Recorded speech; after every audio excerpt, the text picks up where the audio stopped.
Kia ora team, back again. Kia ora. Topic number 2, fasting. I think, I know I practice this generally most days. I might have a day off a week. We'll talk about what fasting is, the different ways we do it, and easy ways to do it. So we generally have what's called a intermittent fasting or a restricted time eating window. We have people who will do like a 24-hour, 48 or even 72-hour fast, which is kind of a full day practice, which could be done. There's many ways you can do it: once a week, twice a week, once a month. And then there are people who may just do fasting for certain times of year, or even just correct, Ramadan. There are religious practices around it.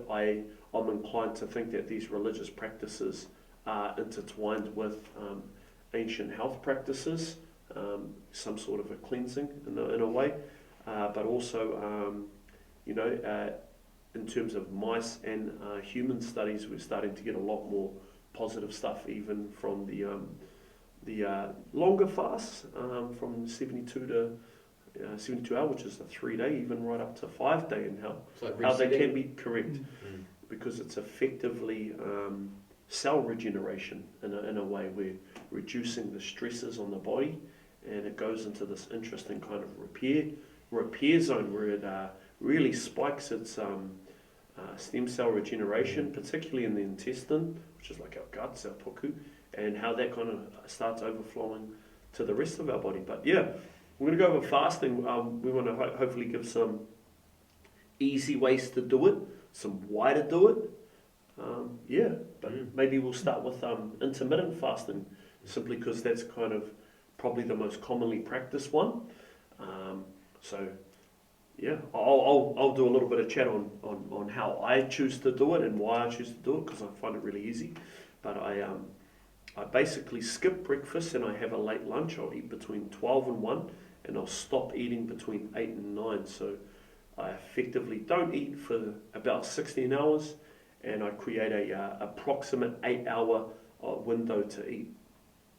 I work it into my day, so my last meal is convenient for like after I get home, dinner, and my first meal of the day, I do get a bit hungry, but that's fine. Being a little bit hungry is natural. There's nothing wrong with that. But I try to time it so it's after I train, because my training type is going to have a big tax on my muscles, and starving my muscles post-stress is not ideal. It's not optimal. So I make it work that way. So it's a 16 and 8 window is what we'd call it. So why do we do 16 and 8? Well, when we eat, generally speaking, our body takes usually around 12 hours to extract the energy and process it. So after that 12-hour period, we've got about 4 hours in which the body's kind of empty of food, and it starts burning excess energy or looking into other ways to burn stuff. So it's going to start looking, hopefully, depending on how insulin resistant you are, another story, but you're fat. So it's a good way to burn fat for doing very little. It's an interesting kind of analogy to think. It's not like you're going to continue to exercise for 20 hours.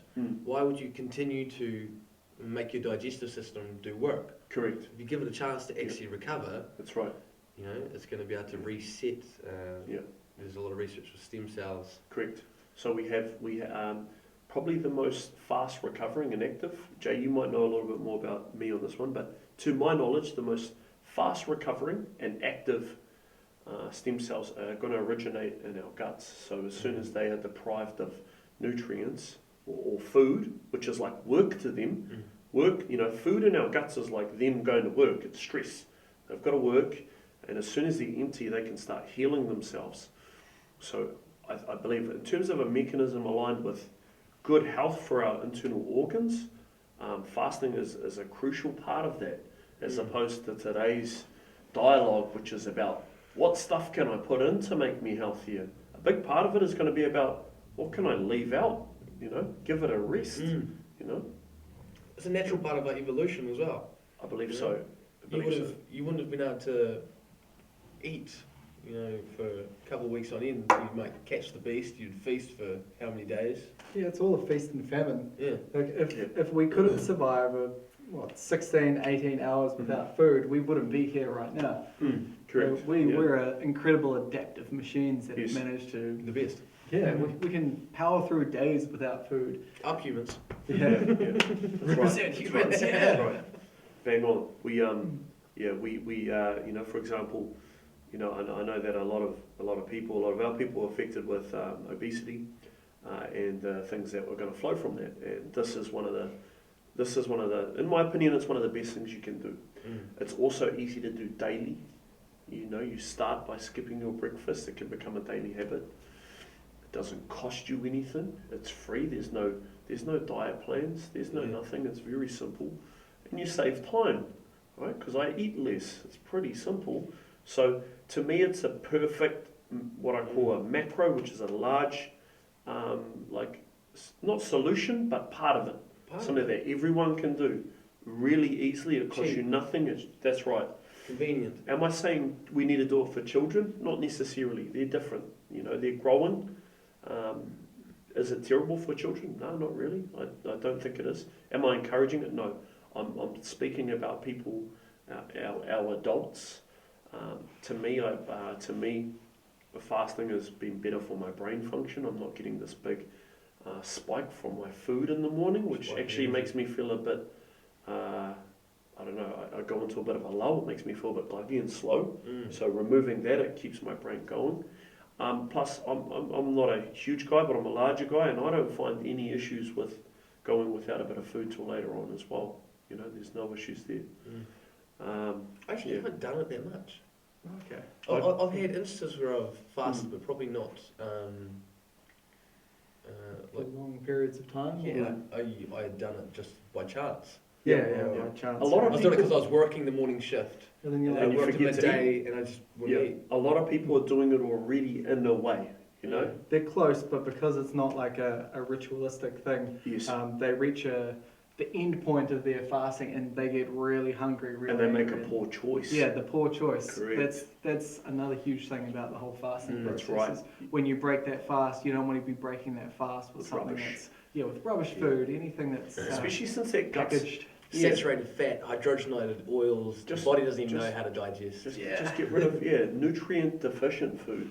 It's empty of energy, and it's actually going to be quite sensitive to what you put in. It's ready to just really soak it up.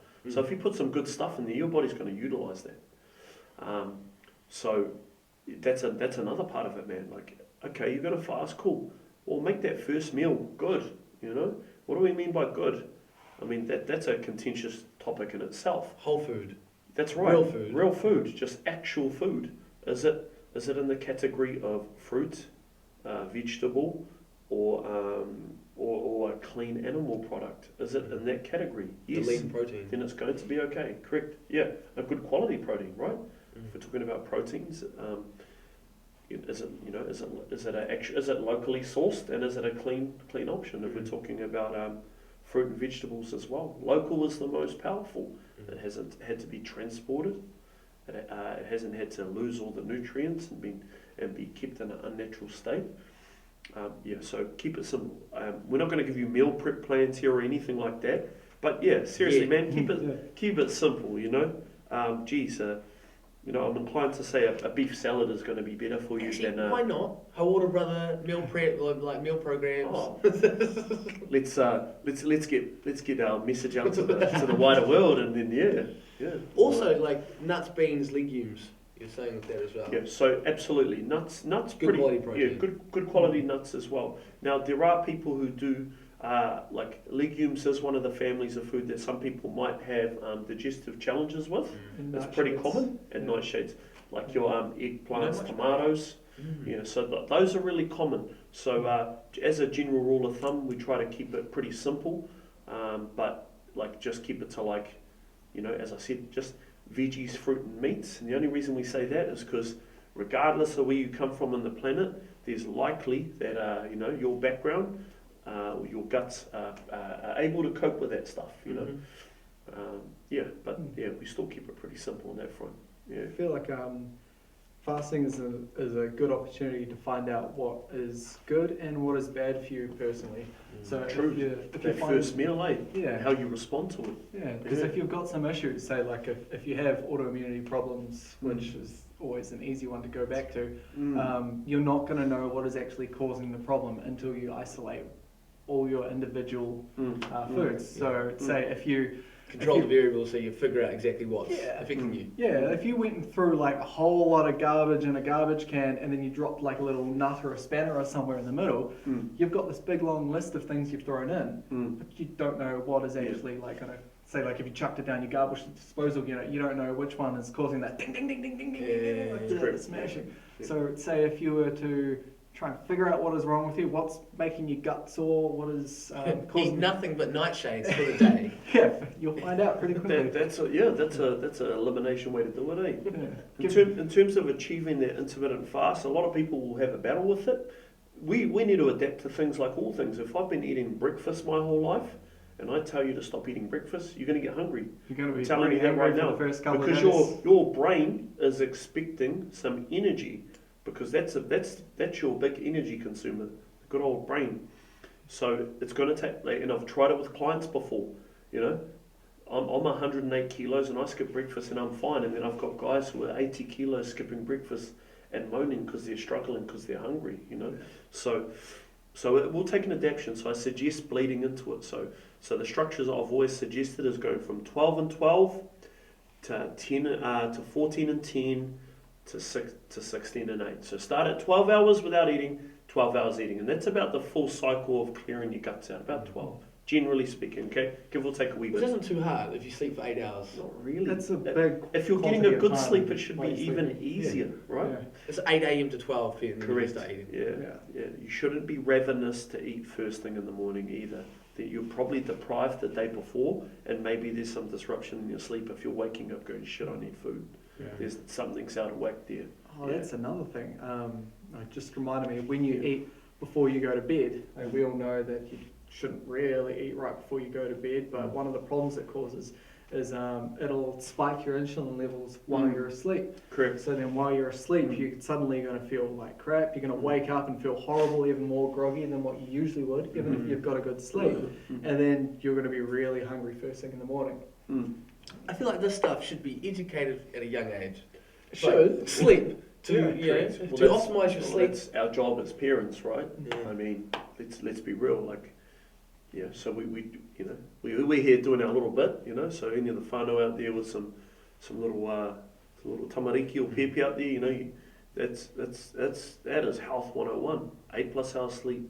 Some fasting practices. If you're overweight, if you have diabetes, you know, we'll get into that in another one, because we can talk on all the different types of fasting time and time again, but we want to keep it brief. But yeah, there's lots we can do there. I But just yeah, want to throw this one out there while it's on top of my mind. Not related to fasting, but Mm. kids need more sleep, especially Absolutely. teenagers. 10 to 12. Yeah, like they need, sometimes like between 8 to all the way to 12 hours, depending on what they're Big learning, time. if they're growing, what's going on. Yeah. Like, ideally, you'd want to be, I don't know, letting them go to bed maybe 10 o'clock and let them get up around 9:30, 10, and then get up around like 8 or 9 in the morning. Like, don't we'll get onto that another pull the one. covers off them and wake them up. Like I- you're messing with their brain. But okay, that's I different. could talk for a day on sleep. Yeah.